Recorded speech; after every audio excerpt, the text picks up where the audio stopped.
ওই বান্দা বুড়িমার সমস্ত মলমূত্র, সমস্ত ময়লা সব পরিষ্কার করে দিয়ে বুড়িমাকে খাওয়াই দিয়ে ওই বান্দাটা ঘর থেকে বাহির হয়ে যাচ্ছে। এখন হযরত ওমর ওই গড়ের কোণার মধ্যে বসে আছে। তিনি সাথে সাথে ওই ব্যক্তির সামনে এসে দাঁড়িয়েছে। ওই ব্যক্তির সামনে এসে যখন হযরত ওমর দাঁড়িয়ে গেল, দেখতে পেলেন ওই ব্যক্তি আর কেউ নয়, তৎকালীন সময়ের ইসলামের খলিফা আমিরুল মুসলিমিন। ওই ব্যক্তির নাম হলো সৈয়দ আবু বকর সিদ্দিক রাদিয়াল্লাহু তাআলা। মক্কার একজন বৃদ্ধ মহিলা, সে দীর্ঘদিন অসুস্থ, অন্ধ অবস্থায়, যেইখানে খায় সেইখানেই তার সব মলমূত্র সেইখানেই ছাড়ে। ইসলামের তৎকালীন সময়ের গভর্নর হযরতে আবু বকর সিদ্দিক রাদিয়াল্লাহু তাআলা, চিনার পরে যিনি ইসলামের গভর্নর হয়েছে হযরতে ওমর ফারুক আজম রাদিয়াল্লাহু তাআলা। ওই বৃদ্ধার খবর পেয়েছে সর্বপ্রথম হযরত ওমর। কে পেয়েছে? একটু কথা বলেন, কে পেয়েছে? হযরত ওমর।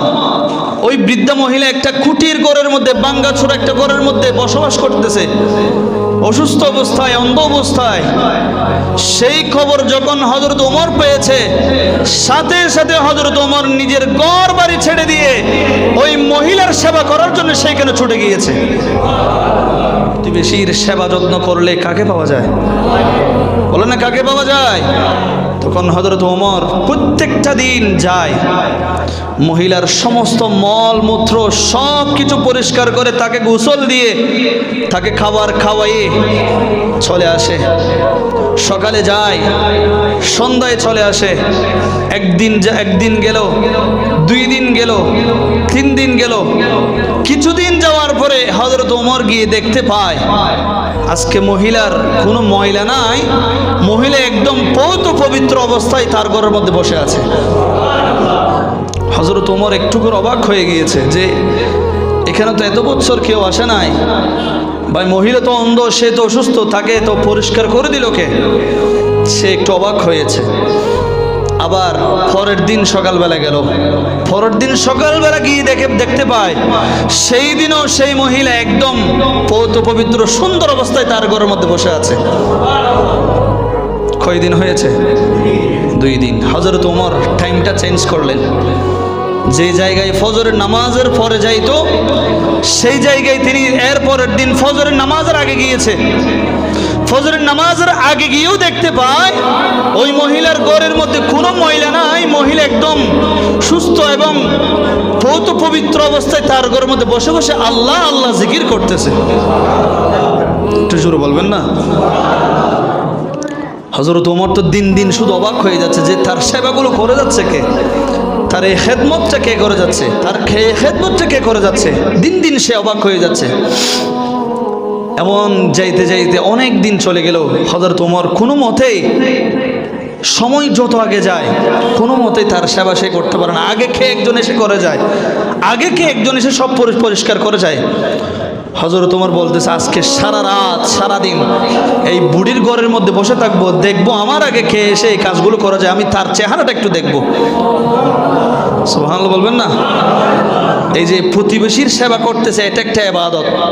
ইবাদত নিয়ে প্রতিযোগিতা, অথচ একজন ইসলামের গভর্নর, একজন রাষ্ট্রের গভর্নর, সে একজন বৃদ্ধ মহিলার ইবাদত করায়, সেবা করার জন্য এত লেগে পড়ে গিয়েছে। সে তো চেষ্টা করে যাচ্ছে, তার আগে খেয়ে জানি করে যাচ্ছে। হযরত ওমর বলতেছে আজকে এখানে সারা রাত বসে থাকবো আর দেখবো খেয়ে এসে তার কাজগুলো করে যায়। হযরত ওমর ঘরের এক কোণায় বসে আছে, অন্ধকারে বসে আছে। যখন ফজরের আগে সুবহে সাদিকের সময় হয়েছে, হযরত ওমর দেখতে পায় মাথার উপর একটা কাপড় দিয়ে মুখ ঢাকা অবস্থায় একজন আল্লাহর বান্দা এসেছে। দরজার মধ্যে এসে বলেছে, বুড়িমা আসসালামু আলাইকুম, আমি কি আসতে পারি? বুড়িমা আসতে বলেছে। সেই আল্লাহর বান্দা ঘরের মধ্যে ঢুকে একটা তাসবিহ আছে, লা ইলাহা ইল্লাল্লাহ মুহাম্মাদুর রাসূলুল্লাহ সাল্লাল্লাহু আলাইহি ওয়াসাল্লাম, এই তাসবিহটা পাঠ করে করে ওই বান্দা বুড়িমার সমস্ত মলমূত্র, সমস্ত ময়লা সব পরিষ্কার করে দিয়ে বুড়িমাকে খাওয়াই দিয়ে ওই বান্দাটা ঘর থেকে বাহির হয়ে যাচ্ছে। এখন হযরত ওমর ওই ঘরের কোণার মধ্যে বসে আছে। তিনি সাথে সাথে ওই ব্যক্তির সামনে এসে দাঁড়িয়েছে। ওই ব্যক্তির সামনে এসে যখন হযরত ওমর দাঁড়িয়ে গেল, দেখতে পেলেন ওই ব্যক্তি আর কেউ নয়, তৎকালীন সময়ের ইসলামের খলিফা আমিরুল মুসলিমিন। ওই ব্যক্তির নাম হলো সাইয়েদ আবু বকর সিদ্দিক রাদিয়াল্লাহু তাআলা। হযরত ওমর বলতেছে, আমি এত চেষ্টা করার পরেও ইবাদতের দিকে কখনো আবু বকরকে আমি ফেলতে পারি নাই। সুবহানাল্লাহ বলবেন না?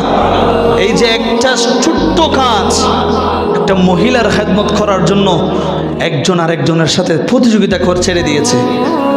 সেই মহিলার সেবা করা আবু বকরের উপর ফরজ ছিল না, সেই মহিলার সেবা করা ওমরের উপর ফরজ ছিল না।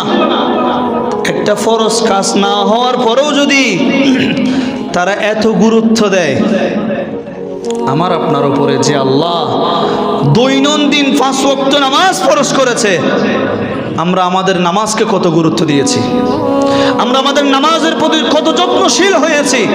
যদি আবু বকর এবং ওমরের কলবের মতো আমাদের এই কলবের মধ্যে যদি আল্লাহর ভয় থাকতো, কিয়ামতের ভয় থাকতো, খবরের ভয় থাকতো, জান্নাতের আশা থাকতো, আমি আপনি রমজান মাসকে যেইভাবে সম্মান করেছি, বছরের 12টি মাসকে আমরা সেইভাবে সম্মান করতাম। ঠিক কিনা বলেন?